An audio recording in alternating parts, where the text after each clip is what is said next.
Happy Saturday po sa inyong lahat, guys. Kakaalis lang po ng ating kaibigan na si Dwinding Tatay Shuto. Nakakalungkot po ang kanyang inihatid po sa atin na balita tungkol po sa maganap na mga kalamidad at trahedya dito sa ating lugar, no? Dito sa Mindanao. Nakakalungkot po ito. Mayroon pong nakita si kaibigan doon sa kanilang karian, kaya inihatid po niya yung impormasyon sa atin para mapaabot natin sa inyo. Sana po ay magbigay ito ng babala sa inyo at laging maghanda.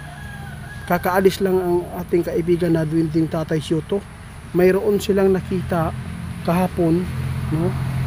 Grabe, hindi ko inaasahan na ito pa ang lugar na kanyang nabanggit na tinamaan po ng 7.6 magnitude. Nakakalungkot, guys. Sa lahat po ng makapanood sa ating pag-share, guys, salamat po sa mga tiwala po ninyo. Ngayon po, mayroon pong nakita si kaibigan dyan sa Mati, no? Mati, Davao Oriental. Lalo na ay tinatamaan po sila doon ng 7.6 magnitude kasi yung lupa daw ngayon malambot. Mas lalo daw lalaki po ang mga bitak dyan. Naku po, nakakalungkot po ito, guys. Natakot si kaibigan dahil po marami palang nakatira po doon sa mataas na mga bundok. Delikado po kayo doon daw sa mga landslide. Mag-ingat kayo.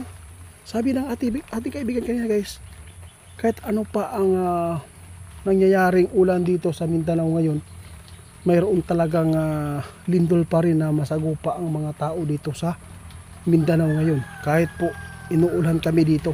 Sa lahat ng makapanood, paki-share po itong video, guys. Mayroon lang pong nakita si kaibigan na lugar ay hindi lang po dapat doon sa Davao Oriental ngayon na mag-ingat po lagi tayong lahat dito sa mundo natin dahil po wala na talaga pinipili ang mga disgrasya at mga kalamidad po na nagaganap po sa atin. Si kaibigan mismo ang nagbibigay po sa atin ngayon, guys, no? Umalis po siya kasi ayaw po niya na mag-usap kami dito sa naka-uncam, no? Nais lang po niya na ako na lang po ang kanyang binigyan po ng priority na ipaabot sa inyo. Kaya sa lahat ng makapanood sa atin, mag-ingat po kayo, guys. Nalulungkot po si kaibigan, lalo na malayo pa tayo sa December. Pagkatapos nitong buwan na to, guys, November pa, marami pa daw tayong masagupa. Pero pasalamat tayo dahil wala pong bagyo na nakita si kaibigan po na yung sinasabi natin super typhoon, wala. Medyo naging normal. Pero mag-ingat pa rin yung yung mga tinatamaan dyan ng alikabok sa pagputok ng bagyo. Kining pagputok sa bulkan, ha. Ingat kayo, guys. Yung nasa Kanlaon, no? Mag-ingat po daw kayo, sabi ng ating kaibigan, kasi yung mga anak ninyo kailangan ninyo hindi po makalanghap sa yung pagputok dyan ng mga alikabok o usok, kasi makapagbigay talaga ng hindi maganda sa katawan, guys. Makapagbigay talaga ng sakit. Mag-ingat tayo, lalo na ngayon ay napakadali na lang po talaga matablan ang tao sa mga lagnat at sipon, no? Mag-ingat kayo. Sa lahat po ng pinapaabutan namin, yung Davao Oriental, may nakita si kaibigan dyan, no? Mayroon pang nakita si kaibigan na magkakaroon pa rin ng paglindol, pagyanig dyan. Mag-ingat tayo. At saka lalo na ang mga tao, ito po ang natatakutan ng ating kaibigan, kaya inihatid po niya sa atin kaagad ang mga impormasyon dahil po sa nakita po niyang yung landslide, guys, ang delikado doon, lalo na tag-ulan dito.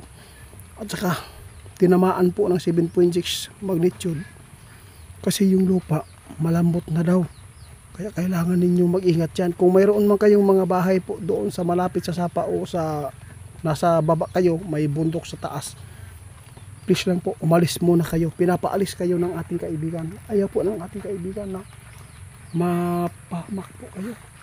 Grabe, napakabuting kaibigan si Dwinding, guys. Kung ano man po ang kanilang nakikita ng mga lugar ngayon, kahit hindi man namin na ibanggit yung mga ibang lugar, mag-ingat pa rin kayo. Dahil sinabi ng ating kaibigan, wala nang pinipili ang lugar na matatamaan po ng kalamidad. Wala na. mag-ingat po tayo lahat. At huwag kayong hihinto sa mga lugar na may mga bangin. Baka matulad kayo sa yung dalawang mag-asawa na senior citizen na landslide, natabunan, pati yung bao-bao ilang motora. Kasi doon sa bukid doon guys, magkakaroon ulit daw ng malaking landslide. Kaya lagi kami nagpapaabot sa inyo. Sana po ay ma-share po ninyo sa lahat po na makasubaybay sa ating channel, no? Si Ghost Hunter 88 Fans, hindi po yan ako. Mga video ko lang po ang makikita nyo doon kasi ninakaw po nila ang video ko para po ay makapang-scam sila. Kasi nagpo-post din sila ng mga langis at sinukuan. Kung mag-order man kayo, tawagan po ninyo sa messenger o ano man po ang dapat po ninyong gawin para ma-prove ninyo na kung totoo po ba na siya po talaga si Ghost Hunter 88. Tulad sa iba nagpaabot sa atin na scam daw sila ni Ghost Hunter 88 Fans. Kaya salamat po, salamat. Mag-ingat po tayo ngayon ha.